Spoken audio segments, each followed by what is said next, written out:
안녕하세요. 굿베리 농원의 조봉춘입니다. 제가 얼마 전에 이제 베트남 갔다 왔는데요. 이제 보시는 분들이 이제 걱정 많이 해주셔가지고 다행히 큰 사고 없이 무탈하게 지금 베트남 잘 갔다 왔고요. 지금 베트남 가서 전체적인 주제 자체가 팜 비즈니스 투어였는데 이것저것 이제 워낙에 본 것도 많고 제가 느꼈던 것도 많고 그래서 영상이 좀 많아요. 영상이 길고 그래서 지금 편집해주는 형님이 좀 힘듭니다. 편집하다 보면은. 그래서 이제 매주 계속 올리기는 좀 힘들 것 같고요. 그거는 간단하게 최대한 이제 일주일에 뭐 많으면은 2편, 뭐 적으면 한 편씩 천천히 이렇게 올려드릴 테니까 보시고, 참고할 수 있으면 참고하시고, 요 근래 이제 그 한국경제TV나 뭐 여러 군데에서 그 베트남 투자 관련해 가지고 설명회도 많고 투어도 많이 있더라고요. 근데 단순히 그냥 그런 이제 그 잠깐의 어떤 혹하는 마음의 투자보다는 좀 이렇게 천천히 알아보시고서 그런 부분들에 대해서 투자할 수 있는 부분들을 찾으셨으면 좋겠어요. 그래서 차근차근 제가 그거를 보여드리겠습니다. 오늘 제가 그 이제 말씀드리고 싶은 거는 지금 배추밭, 무밭, 지금 갓 있는 데다가 이렇게 왔는데 솔직히 이제 할 건 없습니다. 이제 별로 이제 배추고 무고 뭐 약 치는 것도 한계가 있는 거니까 이제 수확할 때가 얼마 안 남았기 때문에 약 이제 천연 농약들 아니면 천연 뭐 살충제, 살균제가 아닌 이상에는 특별히 이제 사용하지 않습니다. 이제 혹시라도 이제 토양이 말랐을 경우 지금 여기 이제 배추는 먼저 이제 물을 한번 줘가지고 제가 이제 그 가기 전에 이제 물을 흠뻑 한번 대가지고 아직은 촉촉해요. 근데 갓은 지금 좀 흙이 말라가지고 물을 한번 줘야 되는데, 그러니까 오늘 말씀드리고 싶은 건 뭐냐면은 이제 이 재배했던 거에서 총정리하면서 제가 이제 이번에 좀 실수했던 부분들, 다음에 이제 보완해야 될 부분이 뭔가 거기에 대해서 좀 말씀을 드리려고 그래요. 갓은 참 그 걱정했던 거에 비해서 지금 그나마 좀 잘하고 있어요. 그때 이제 그때 실수했던 게 저는 분명히 있었던 게 뭐냐면은 비가 엄청나게 많이 내리기 직전에 씨를 뿌렸다는 겁니다. 이 갓이라는 게 아마 광바라입니다. 광바라. 광바라는 건 뭐냐면 웬만큼 빛을 봐야지만 얘네들이 촉이 터지는 애들이에요. 씨가 이제 발화가 된다는 겁니다. 앙바라, 광바라가 있습니다. 분명히 그 종자들마다. 그런데 이 얘네들은 흙 속에 들어가면 그래서 발화가 잘 안 돼요. 근데 비가 많이 오기 직전에 씨를 뿌려놓고 촉이 안 튼 상태에 비가 많이 와서 흙 속으로 들어가다 보니까 얘네들이 발화가 아주 늦어져서 이제 생육 자체가 늦어진 겁니다. 그리고 좀 물 관리하기가 좀 어려워요. 갓을 뿌려놓은 부분들이 물이 많이 차왔던 부분도 있고 또 금방 마르는 부분들도 있고 그래서 다음에는 좀 관수 시설하고 배수 시설을 제대로 해놔야겠다라는 생각을 많이 드네요. 그리고 배추하고 무. 무는 그래도 이제 가장 정상적으로 자란 애들이 무야, 지금. 무가 가장 정상적입니다, 지금. 현재 지금 먼저 뽑아보니까 한 1kg 이상은 나오더라고요. 개당. 그러면, 보통 이제 그 김장용 무가 1.5에서 2.5kg 내외입니다. 이 무의 크기가. 근데 지금 현재 1kg 이상이 나온다고 그러면은 수확 직전까지는 그래도 아마 1.5kg에서 2kg 사이를 2kg 사이가 될 것 같아요. 그래서 가장 정상적으로 지금 크고 있고 그리고 이제 배추 같은 경우는 이제 그 가장 상태가 안 좋아요. 이게 이제 왜 상태가 안 좋냐라고 한다면은 기본적으로 첫 번째가 사실 배추도 수분이 그 토양에 물기가 많으면은 생육 자체가 별로 안 좋은데 이제 뿌리 장애가 많이 생겨요. 뿌리 장애가 많이 생기는데 그때 이제 제가 분명히 실수했던 부분이 뭐냐면은 첫 번째 두둑 높이 두둑을 높게 안 탔습니다. 너무 그냥 슬쩍 이렇게 길만 내놓고 물길만 내놓고 이렇게 그 배추를 심다 보니까 이제 물도 잘 차게 되고 또 이제 그러다 보니 이제 뿌리 장애가 좀 생겼고요. 그러니까 기본적으로 두둑 높이가 좀 높아야겠다는 생각을 많이 들었어요. 왜냐면 제가 이제 심었던 토양 자체가 물기도 오래 가지고 있는 흙에 배수구 자체가 상당히 낮아요. 그래서 비가 많이 오게 되면은 물이 잘 안 나가거든요. 그러니까 논입니다, 논인데 일단 배수구 자체가 낮은 상태고, 뭐 배수구도 처음에 사실 안 만들었어요. 물길을 터놨어야 되는데 첫 번째 그때 태풍 왔을 때 옆집 형님이 막 쫓아오셔가지고 그러더라고요.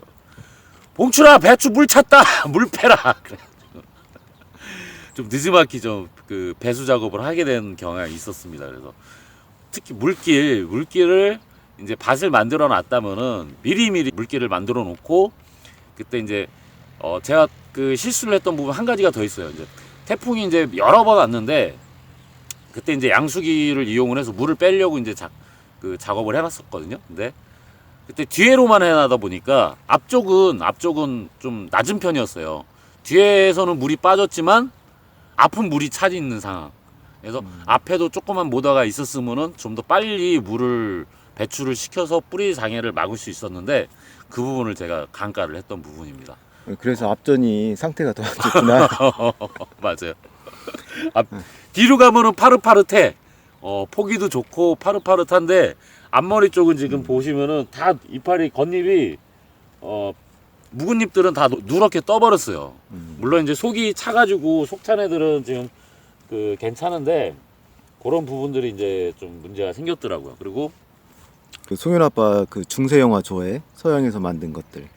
예. 그러니까 그런 거 보면은 중세 시대 때는 그 영주들이 이제 성에서 살잖아. 예. 근데 성 앞에 꼭 만드는 게 있거든. 뭘까 그게? 해자. 해자. 어. 워렌 버핏이라고 하는 사람이 그 해자 얘기를 참 많이 하거든. 음. 기업을 선정을 할 때 그 기업이 이로운 점이 있어야 되는 거야. 뭔가 보호막이라고 하는 것 자체가. 중세 시대 때 성을 공격하려고 그러면은 해자를 건너뛰고 공격을 해야 되는데 그런 어떤 것이 1차 방어막이 되어지잖아. 그게 해자인데 나도 이제 이걸 곰곰이 생각을 해보면은 몇 년 동안 가물었거든, 가을에. 그치. 그런 면에서 보통 가을에 보면은 이렇게 비가 많이 안 오죠. 논이라고 하는 데가 강우량이 적을 때는 약간 이제 깊다라고 하는 것이 해자 역할을 해줄 수 있거든. 수분을 더 보호할 수 있고 작물이 더 좋고. 근데 거꾸로 올해처럼 이제 비가 많이 오고 태풍이 3번 오고 가을에 장마가 지고 하면은 이건 해자가 아니거든. 함정이죠. 함정이 됐지. 물구덩이가 돼버렸어. 예측이 영역이었었는데 뭐 미래 일이라고 하는 것은 우리가 이제 알 수가 없는 그 부분이잖아. 그런 부분에 있어서 해자의 역할을 해준 게 아니라 이제 함정, 덫의 역할을 했다. 작년까지만 해도 농사졌던 데가 저쪽 이제 형님네 하우스 그쪽인데 논 두덕 위에 있었어. 논 두덕. 물 찰 일이 없었던. 물 찰 일이 없는 게 아니라 물이 모질랐던. 물이 얼마나 잘 빠지나 학원 날 가서 물 줘야 됐거든. 거기가 그리고 이제 바람이 많아가지고 하우스가 2번이나 날랐었고. 아이고. 그러니까 지대가 높고 바람이 많다 보니까 이제 수분 증발량이 굉장히 많잖아. 그러니까 거기는 올해 같은 데는 배추 심어놨는데 너무 좋은 거야. 거기는 배추를 심어놓은 것이. 그치. 뭐 배추 뭐 할 거 없이 너무 풍년이야 거기는. 그러니까 지대가 높은 것이 해자가 됐거든. 하나 이제 생각드는 것이 그런 이제 자연적인 조건이라고 하는 것이 어떤 때는 운빨이 맞아서 잘 되어지고 어떤 때는 이렇게 이제 깊어진 데가 이제 운빨이 안 맞아서 곤란을 겪고 손이 많이 가고 그러는데 농사를 오래 지신 분들은 그것이 내 실력이 아니라고 하는 걸 알아. 운빨이다. 그치. 근데 이제 초보 농사꾼 같은 경우는 농사를 딱 잘 지면은 야 이게 내 다 실력발인가? 그런 게 있잖아. 맞아요. 송윤 아빠가 이제 그 얘기를 하니까 수분 얘기를 하니까 그 생각이 나네 나도. 맞아요. 보통의 가을, 이제 계속 지나왔던 가을을 생각을 한다면은 이렇게까지 비가 많이 올 거라는 생각은 정말 못했어요. 못했지. 제가 처음 귀농했을 때가 2010년입니다. 2010년에 제가 이때까지 귀농한 기간 2019년까지 가을에 비가 많이 왔던 적이 2010년도 한 번밖에 없었어요. 사실은. 왜 그때를 기억을 하냐면은 제가 2010년 9월 1일 날 배추를 심었거든. 음. 그날 태풍이 왔어요. 그때 정말 물에 잠겨가지고 음. 뿌리혹병이 확실하게 왔었습니다. 확실하게. 음. 뿌리 자체가 완전히 그냥 배 꼬이는 그때. 그래서 근데 제가 이제 오래되다 보니 그 기억이 가물가물해졌나 준비를 너무 못한 것 같아. 장애가 생기고 문제가 생겼을 때 사실 잘 됐을 때는 배울 게 별로 없어. 그리고 형님 말 맞다나 잘 됐을 때 꼭 본인들이 잘했다기보다는 어떤 환경적인 조건도 상당히 많이 역할을 해줘요, 사실은. 근데 잘 됐을 때는 그래서 사실 배울 데가 없는데 이렇게 정말 안 될 때 이거를 해결하기 위해서 그러다 보면은 정말 농업에 대해서 농사 자체에 대해서 배울 것들이 상당히 많아져요. 고추도 그때 올해 이제 총체들이 워낙에 많고 바이러스도 많이 발생을 하고 그러다 보니까 아마도 고추 처음 하신 분들이 참 배웠던 분들이 많을 거예요. 이번에 마찬가지로 배추를 하셨던 분들도 문제가 생기니까 그걸 해결하기 위해서 많이 노력을 했을 거고 공부도 많이 하셨을 거예요. 그래서 다음 아마 재배 때 훨씬 더 잘된 농사를 지실 수 있지 않을까. 이게 저는 복이라고 생각합니다. 그러면 꼭 안 좋다, 이 부분들이 안 좋다라는 게 아니고 저는 복이라고 생각을 해요. 안 좋아지는 부분들은. 그래서 그리고 이제 지금 이제 또 다른 게 이제 뭐가 있냐면은 이 배추를 뭘 심었냐면요. 항암 배추를 심었어요. 근데 항암 배추가 일반 보통 이제 심는 배추들보다 포기가 작습니다. 그 뿌리가 좀 약한 편이에요, 더. 그래서 지금 여기에 일반적으로 심는 불암 3호 씨알개, 그러니까 대체로 이제 비슷비슷한 씨예요. 그 씨알개라는 거는 이제 그 저항성이 있는 이제 종자들인데 걔네들 외에 지금 이제 항암 배추를 심다 보니까 종자가 작았어. 그래서 이거를 이제 조금 더 개선할 수 있는 방법은 뭐냐라고 한다면은 좀 더 일찍 심어야 된다는 거. 예상 시간보다 사실은 한 일주일 늦게 심었어요.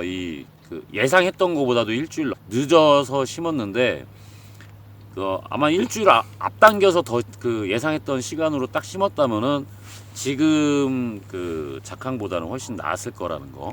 그런 부분하고 너무 신품종 그리고 내가 해보지 않은 것들을 막 심다 보면은 또 이제 그 문제가 발생을 했을 때 해결하기가 좀 어려워질 수 있다라는 부분들, 그거를 좀 다음에 할 때 참고를 하고서 심어야 될 것 같아요. 특히나 이제 기후 조건이 다 좋으면은 또 잘 커요. 잘 크는데 그런 부분들을 또 예방하지 못하면은 이제 문제점들이 생기니까 그거를 생각하고서 재배를 해야 된다. 종자 자체도, 그다음에 종자의 그 특성, 그다음에 심는 시기 같은 거. 심는 시기 자체를 잘못 맞추다 보니까 이 재배가 조금 어려웠던 부분이죠.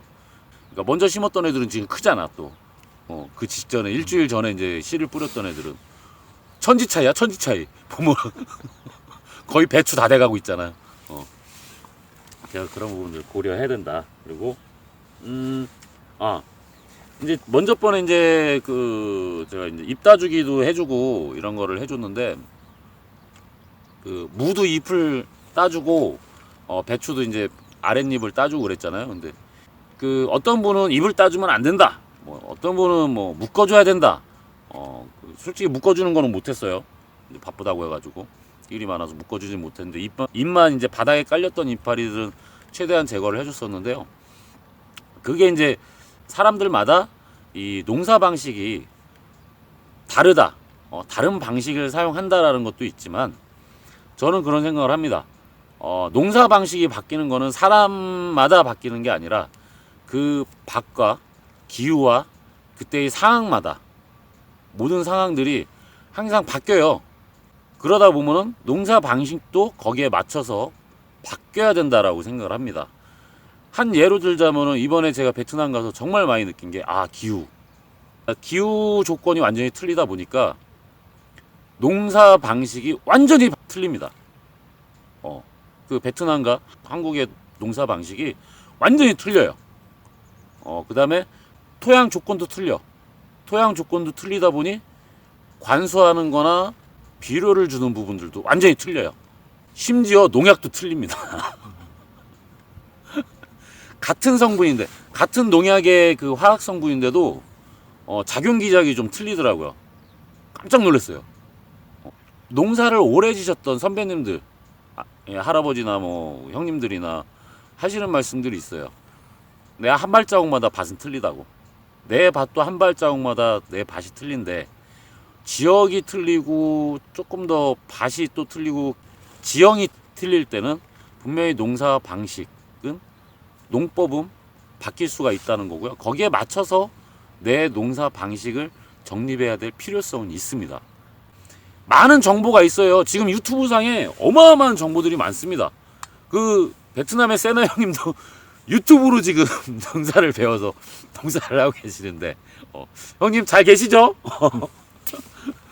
이 논산에도 여러분들이 계세요. 이 보고 계시는 분들이 많이 있습니다. 그분들마다 농사 방식은 분명히 그 조건들이 틀리기 때문에 나한테 맞는 방식을 계속 찾으셔야 됩니다. 그 레드양 찍으러 가잖아. 나 고등학교 때인가? 그 이제 국어책에 이제 그 얘기가 나온 게 있어.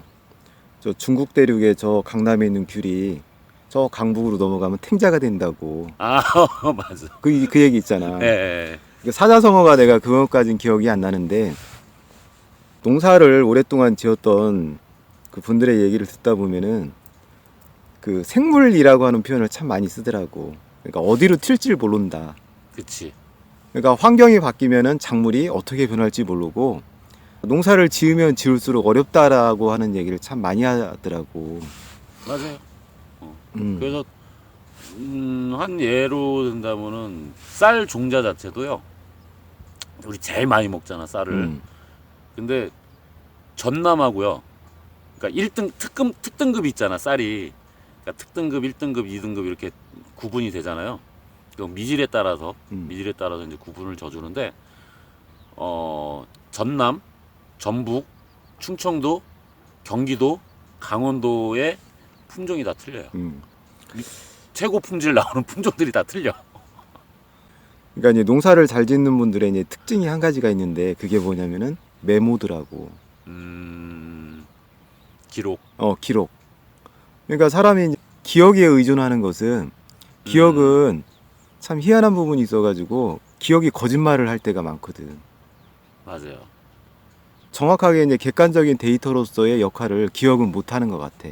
근데 내가 그때 농약을 뭘 치고 환경이 어땠고 그것을 다 기록을 해두면은 나중에 비슷한 상황이 되어졌을 때 옛날의 상황을 참고를 해서 그것을 데이터를 삼아가지고 농사를 짓는 형님들 보면은 보통 그냥 기억에 의존하는 형님들보다 더 많은 뭐 수출을 올리고 더 돈을 벌고 이제 그런 경우가 참 많더라고.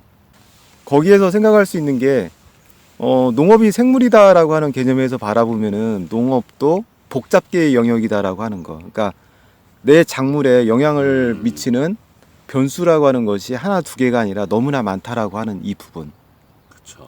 그럼 이제 그 복잡계라고 하는 것을 내가 통제 가능한 부분으로 만들기 위해서는 반드시 메모라고 하는 것이 필요하다. 예를 들어 유튜브를 통해서 내가 방송을 보고서 그것을 그대로 갖다 쓰는 것이 아니라 내 텃밭에 갖다 대입을 하려고 하면은 그걸 변형을 시켜야 되는 과정이 필요한데, 그래야 그게 이제 내 지식이 되어지는 거잖아. 그렇죠. 그런 과정에서 농사를 짓는 사람도 필요한 것이 물음표를 던질 수 있는 힘이 있는가. 이걸 꼭 이렇게 해야 돼? 왜 이렇게 해야지라고 하는 질문을 던질 수 있는 사람은 한 해가 가고 두 해가 가고 세 해가 가면은 가면 갈수록 데이터가 축적되고 그것이 과학적이고 합리적인 방법이 되어져서 농사를 잘 짓는데, 그렇지 않고 그냥 누가 이렇게 하라고 했대. 그러면서 그렇게 농사 짓는 사람은 야밤도주를 하더라고. 그러니까 농협 가면 빚이 너무 많은 거야. 그렇게 농사 짓는 분들은. 맞아요. 이게 왜 내가 하는지를 모르는 상태에서 누군가 얘기를만 듣고서 이렇게 했다. 뭐 그런 경우에는 정말 문제들이 너무 많이 생겨요. 어제 정말 그 다른 농사 짓는 분들 만나가지고 얘기하는데 마음이 너무 쓰렸어. 안타까웠어. 다들 이거 보시고서 또 이제 새로운 농사 방법에 대해서도 생각을 해보시고 정말 내가 농사 짓는 방식 그리고 다른 사람이 농사 짓는 방식 방법들에 대해서 질문을 해보고 이것이 정말 맞는 거야? 이심을 했으면 좋겠어요. 이심. 정말 이게 맞는 것인가? 실제로 지금 정보는 상당히 많습니다. 정보는 아주 많지만 그 정보들이 정말 그 검증돼 있고 과학적인 데이터가 있는 거에 대해서도 부터 이렇게 찾아보시면은 훨씬 더 도움이 많이 되실 거예요. 참고적으로 저희도 아우 과학적인 데이터 찾느라 애먹고 있어요. 저희도 경험적인 데이터를 찾기도 합니다. 그래서 여러 가지 이제 상황들을 고려를 해서 촬영을 하니까 도움이 되셨으면 좋겠습니다. 작년보다는 지금 서리가 좀 늦게 오는 편인데 햇볕이 좀 강한 편입니다. 작년에 비해서. 그래서 지금 겨울 잡기 들어가신 분들이 이제 병해충이 좀 많이 생기는 상황인데 그럴수록 이제 조금 더 관리를 잘 하셔가지고 농사 자체가 행복하고 즐거운 시간들이 됐으면 좋겠습니다. 감사합니다.